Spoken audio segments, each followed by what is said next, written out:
চাইলে কাবা শরীফের ইমামকে সাংবাদিকে জিজ্ঞাসা করে, সাংবাদিকে ওই কাবা শরীফের ইমামকে জিজ্ঞাসা করে যে কাবা শরীফের ইমামকে জিজ্ঞাসা করে কি, হুজুর দুনিয়ার মধ্যে লক্ষ লক্ষ আলিম ওলামা থাকতেও আপনি মক্কার প্রধান ইমাম কেমনে করে হইলেন? এটা জিজ্ঞাসার কথা আছে না নাই? আছে না নাই? আমার বন্ধুগণ, সাংবাদিকে কাবার ইমামকে জিজ্ঞাসা করলেন, হুজুর পৃথিবীর মধ্যে লক্ষ লক্ষ আলিম ওলামা আছে, কোরআনের হাফেজ আছে, আপনি কেমন করে কাবার প্রধান ইমাম হলেন? আমাদেরকে একটু জানাইয়া দেন, আমাদেরকে একটু জানাইয়া দেন। কাবা শরীফের ইমামের নাম হলো আব্দুর রহমান সুদাইস। কি গো নাম? গুণ ধরে গেছে কেন আগে জানি আমার এক করা আল্লাহর ওয়াস্তে সময় দিব। আমরা মেহমান আইছে, এখন যদি আমরাই গম পারি তাহলে মেহমান আর কি করবো? আমার বন্ধুগণ, কাবা শরীফের ইমামের নাম হলো আব্দুর রহমান সুদাইস।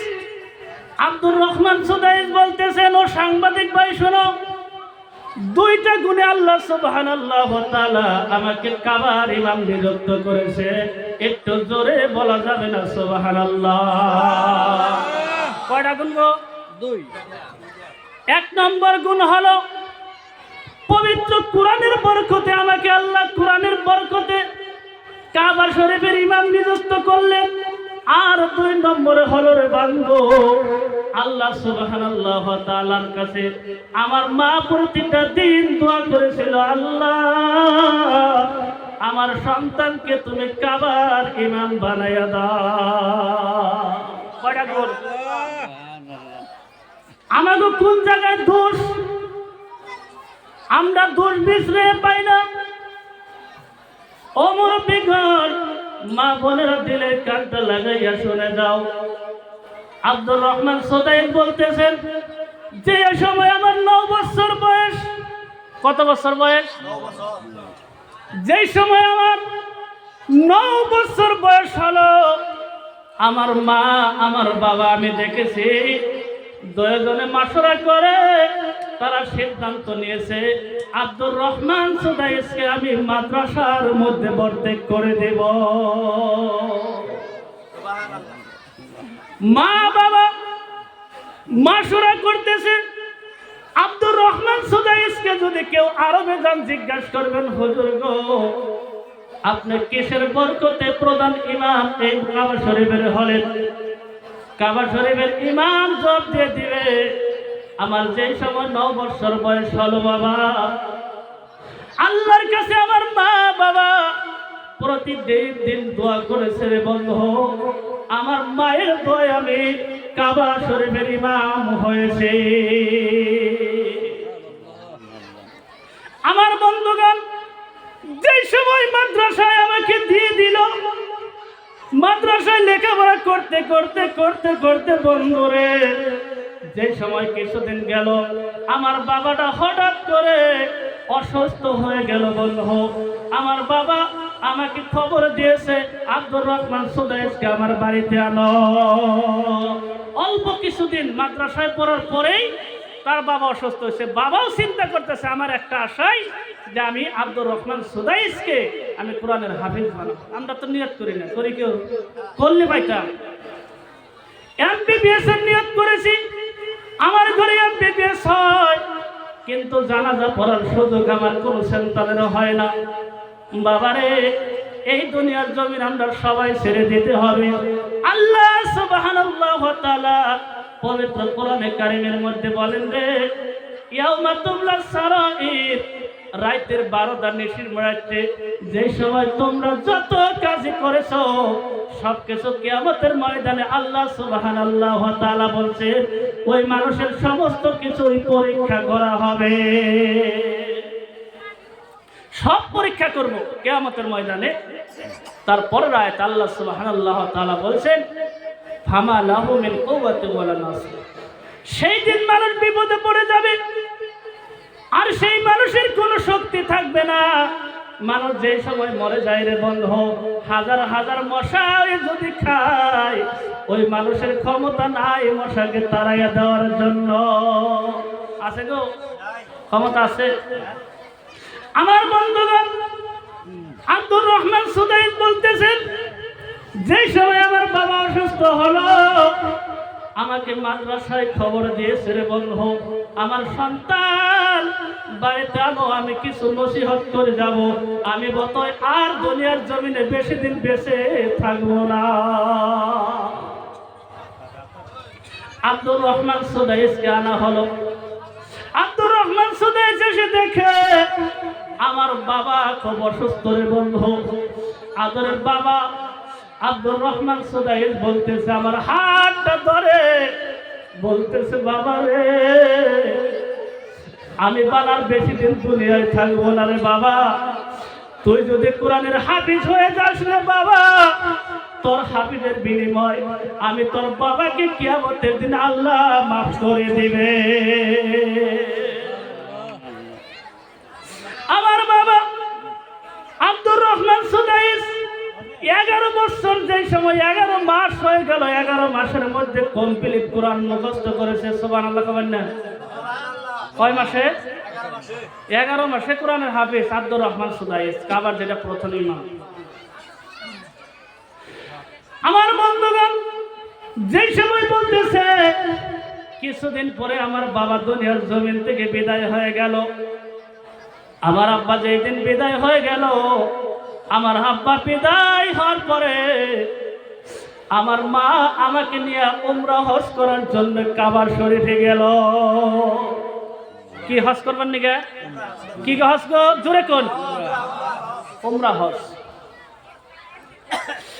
আমার বন্ধুগণ, আব্দুর রহমান সুদাইস বলতেছে, যে সময় আমার মার সাথে আমি গেলাম, উমরা হজের কিছু কাম কাজ আছে না, কেন উনি তো ছোট মানুষ, ওনারা কইছে যে তুমি এই জায়গার মধ্যে থাকো, আমি হজের কিছু কাম করে আসি, জানা গুণা করবার নিগে।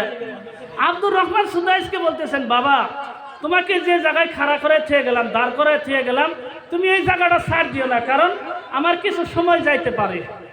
কি গো, পারে না? নাই, যাইতে পারে। আমার বন্ধুগণ, আমার ভাইরা, যে সময় আমার মা ওই জায়গার মধ্যে দাঁড় করে হজের কাম সমাধা করার জন্য গেল, বন্ধু, আব্দুর রহমান সুদাইসের মা উমরা হজের কাজ সমাধা করে। বাবা, ছোট মানুষ, মাকে পায় না, মাকে পায় না রে বাবা। যে সময় মাকে পায় না রে বন্ধু, মার তালাশে ওই জায়গাটা ছেড়ে দিয়ে মাকে খোঁজা শুরু করেছে। হজের কাম শেষ হলো। হজের কাম যে সময় সম্পূর্ণ হলো, ওই জায়গার মধ্যে তার মা এসে দেখে আব্দুর রহমান সুদাইস আর ওই জায়গায় নাই রে বন্ধু। যে সময় নাই, তার মা চিন্তা করতেছে, এখন যদি আমার উদ্দেশ্য আমার ছেলে ঘুরতেছে, ছেলে কোনো জায়গায় যদি আমাকে না পায়, ছেলেটা তাড়াতাড়ি এই জায়গার মধ্যে এসে যাবে, কথা ঠিক কিনা? এখন আব্দুর রহমানকে যদি আমি বিশ্রামের নিকে যাই, তাহলে আব্দুর রহমান এই জায়গার মধ্যে আবার এনে খারাপ, কিন্তু আমারও তো আর পাবো না, তাহলে উপায় হবো কি? তাহলে একটা অসুবিধা হবো না? ওই জায়গার মধ্যেই তার মা দোয়া করতেছে।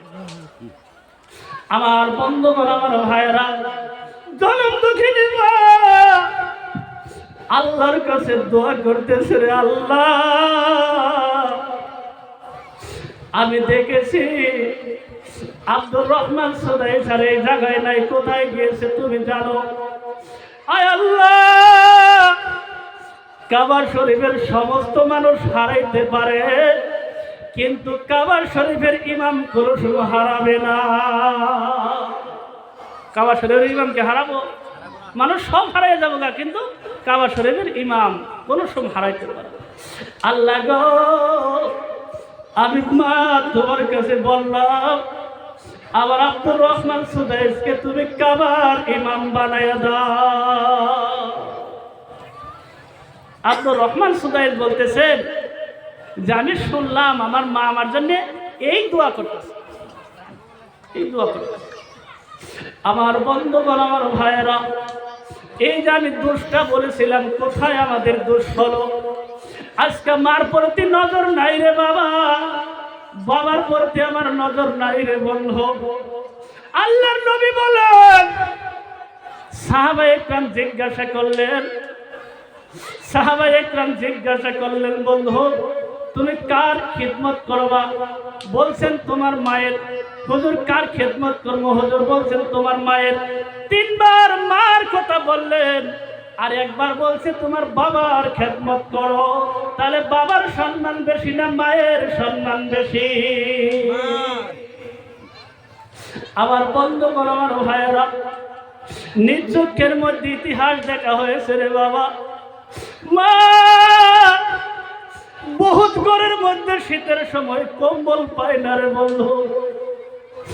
লক্ষ লক্ষ টাকা আমরা জোগাড় করতে পারি, কিন্তু জনম দক্ষিণী মাকে যে একটা আমরা কম্বল এনে দেব, এই ক্ষমতা আমাদের হয় না।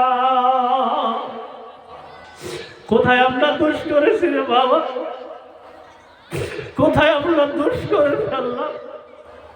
জনম দক্ষিণী মা, আমরা যত অপরাধ করি রে বাবা, বাবা কিন্তু ধমকি দেয়, দরদের মা কোনোদিন ধমকি দেয় না। মা বলে সন্তানের সাথে কোনো ব্যবহার করবেন না রে বাজার। মায়ের সন্তানের কথা বলে, আর বাবা এখানে ধমকি দেয়। আল্লাহ রসুল বলেছেন, আমার বন্ধুরে তোমরা মার খেদমত করো। সেজন্য আমরা মায়ের সাথে আমরা থাকি, মাকে আমরা মহব্বত করি বন্ধু। আল্লাহ নবী বলেন, মার যারা খেদমত করবে রে বন্ধু, মা যদি সন্তানের জন্য দোয়া করে, মা যদি সন্তানের জন্য দোয়া করে, আল্লাহ আমার সন্তানকে তুমি ফকির বানাইয়া দাও, আল্লাহর কসম মা যদি খারাপ পায়, যদি সন্তানের জন্য এই বর দোয়া করে, এটা কবুল করে নেবে। কি একটু জোরে বলে? মার বর দোয়াও কবুল, ভালো দোয়াটাও আল্লাহর কাছে কবুল। এই জন্য আমরা মার সাথে বাবার সাথে ভালো ব্যবহার করুন। করুন না গো, করুন না? নাই করতে পারুন না আমরা? আমার বন্ধুগণ, আমরা একটা কথা লক্ষ্য করি রে বন্ধু, যারা আমরা বেয়াদবি করেছি মার সাথে বাবার সাথে, আজকে মায়ের কাছে যান, আজকে বাবার কাছে যান। আমার বন্ধুগণ, একটা ইতিহাস মনে পড়ে গেল বাজার। ও ভাইরা, একটা সন্তান বিদেশ থেকে রে বন্ধু, এই সন্তানটা বাড়িতে আসছে। বাড়িতে আসার পরে বাবাই জিজ্ঞাসা করেছে, বাবা তুমি কোন সময় আসলা? বলতেছেন কিছু সময় আগে এলেন, অল্প সময় আগে আসছে। তারপরে আবার জিজ্ঞাসা করছে যে কোন সময় এলে বাবা? এর মহব্বতে কইতাছে কিছু সময় আগে এসে। তিনবার যে সময় প্রশ্ন করছে, সন্তান আর বাবার নয় কথা বলে, এতবার জিজ্ঞাসা করেন নাকি? বাবার সন্তানকে দেখে বলে, বাবা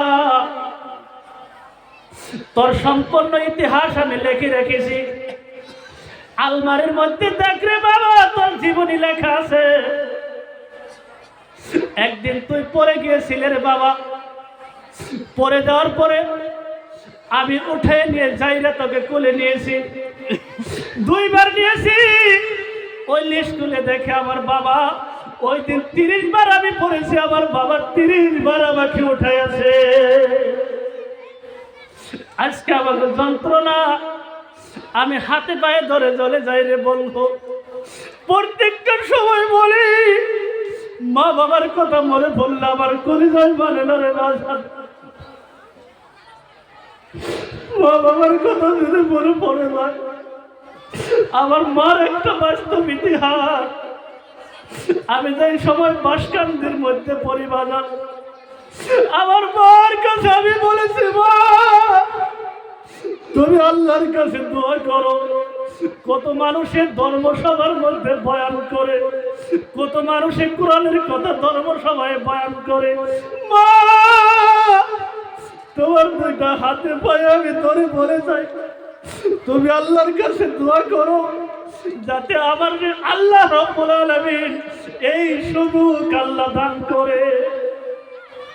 আজকে প্রায় 11 বছর হলো আমি ধর্মসভায় কথা বলি, আমার মা বলেছে, বাবা তুমি লেখাপড়া করতে থাকো, এই সুযোগ আল্লাহ তোমাকে একদিন আল্লাহ দিবে।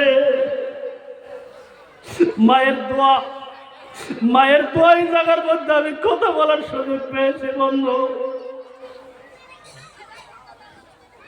আমার বন্ধুগণ, আমার ভাইরা, মাকে আমরা বহুত কষ্ট দিয়েছি,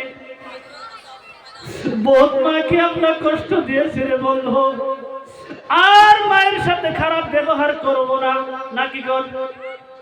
মা বাবার সাথে আমরা খারাপ ব্যবহার করবো না। কেরা কেরা করবো না? হাত উঠাচ্ছে। কেরা কেরা করব না? যুবক মানুষ কি যে বুঝে গেছে গা, মা বাবার প্রতি লক্ষ্য নাই, আমাদের নজর নাই। সেই জন্য আমাকে কোনো অভাব, আমাকে যন্ত্রণা কোনো সময় ছাড়তেছে না, কোনো সময় ছাড়তেছে না। আমরা প্রত্যেক